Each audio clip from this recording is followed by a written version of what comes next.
9. Sex and crime. A very common opinion not only associates sex and original sin, but very logically connects sex and crime. If sex is the source of the fall, then logically, sex is the cause of crime. This opinion is read by atheists into the Bible, although without any legitimate grounds whatsoever. Actually, the origin of this belief is pagan, not biblical. Many pagan myths indicate a belief in the sexual origin of sin. Plato's myth of the original androgynous man is a familiar example. The sexual origin of criminality is extensively seen in neo-Freudians and in many others as well.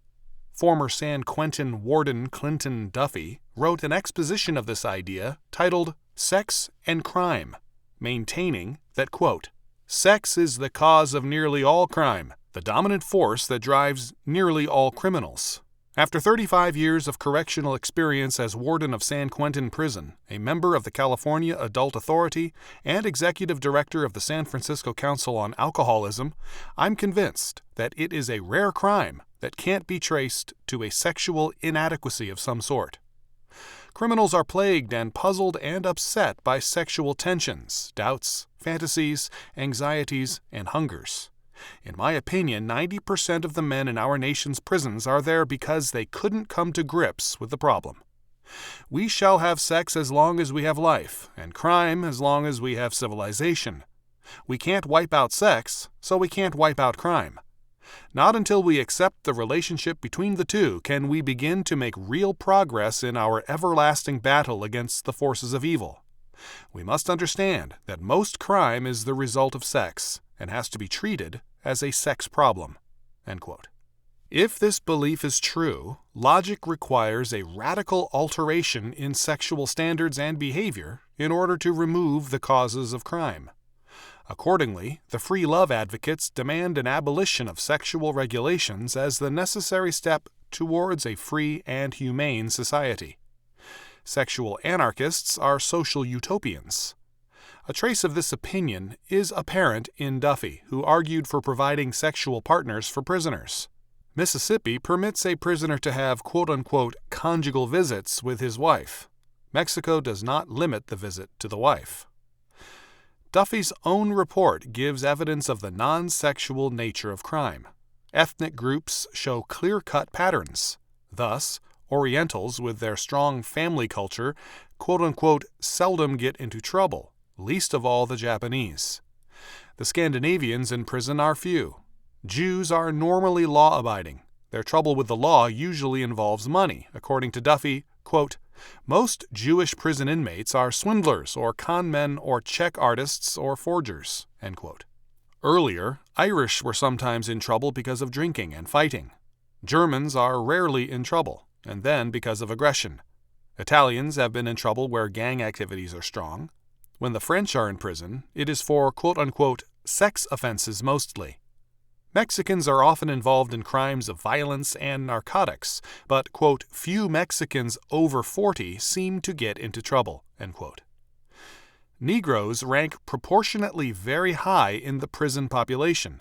In the South, quote, over half the inmates of state prisons are Negroes, and this is true of some prisons in the North, end quote. Duffy believed that prejudice against the Negroes accounted for some of this, although he recognized that these Negro prisoners were guilty men. It is quite likely that sometimes a guilty Negro faces greater severity because of his race. But it is also true that much is tolerated and excused in him because of his race also. The Southern pattern for decades was severity in some things, such as rape, and indulgence in many things, such as petty theft, violence between Negroes, drunkenness, and the like. The racial link with crime is very true, but it is far from the answer.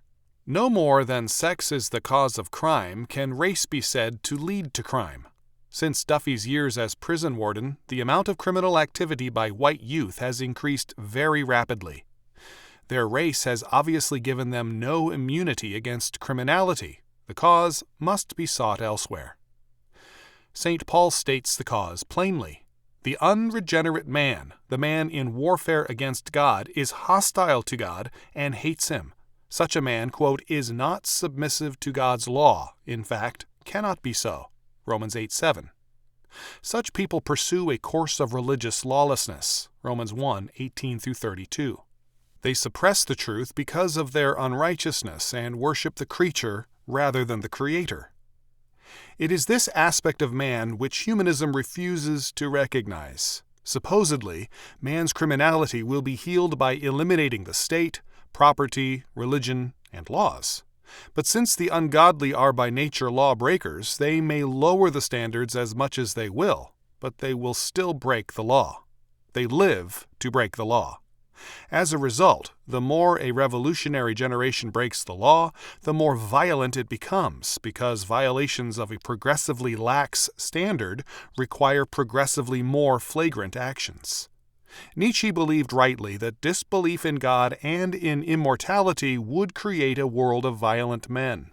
Some humanists have held that if men have only this life and this world, they will treasure life and live in peace. But since God and immortality give this present life significance and purpose, belief curbs men, whereas unbelief cheapens life and leads to greater violence and murder.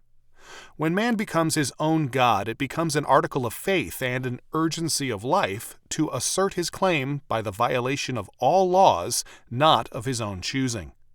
The essence of life, then, is to be unbound, unfettered by law or by responsibility. This leads to a radical perversity, which a friend once chided the Count de Gramont for, quote, "Is it not a fact that as soon as a woman pleases you, your first care is to find out whether she has any other lover, and your second, how to plague her? For the gaining of her affection is the last thing in your thoughts. You seldom engage in intrigues but to disturb the happiness of others. A mistress who has no lovers would have no charms for you." End quote. In the 18th century, the basic purpose of love affairs has been described as, quote, "a desire to seduce and desert for malicious sport." End quote.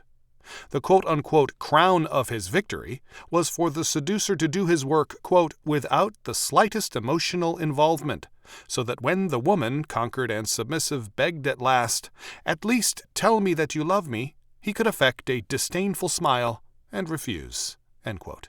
As a result, La Rochefoucauld commented, quote, "If love is judged by most of its effects, it resembles hate more than friendship." End quote.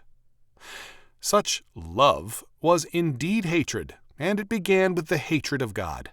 Since the goal of man when he claims to be God is self-sufficiency, the dependency of love is denied. It was the age of reason which also reduced woman's legal status to that of a slave as part of its quote-unquote love. Having reduced woman to a helpless role, these men could then be romantic about this puppet whom they could so easily destroy. Keats burbled about this quote-unquote new woman. "God, she is like a milk-white lamb that bleats for man's protection."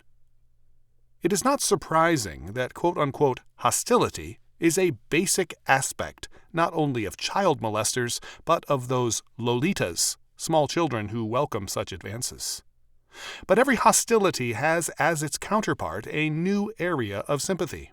Those who are hostile to God and His law will be sympathetic and friendly towards criminals.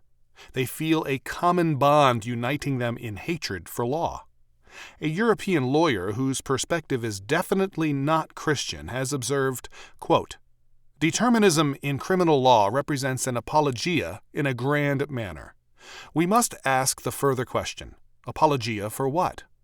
He who excuses the criminal pleads for himself. Madame Bovary, c'est moi," Flaubert said.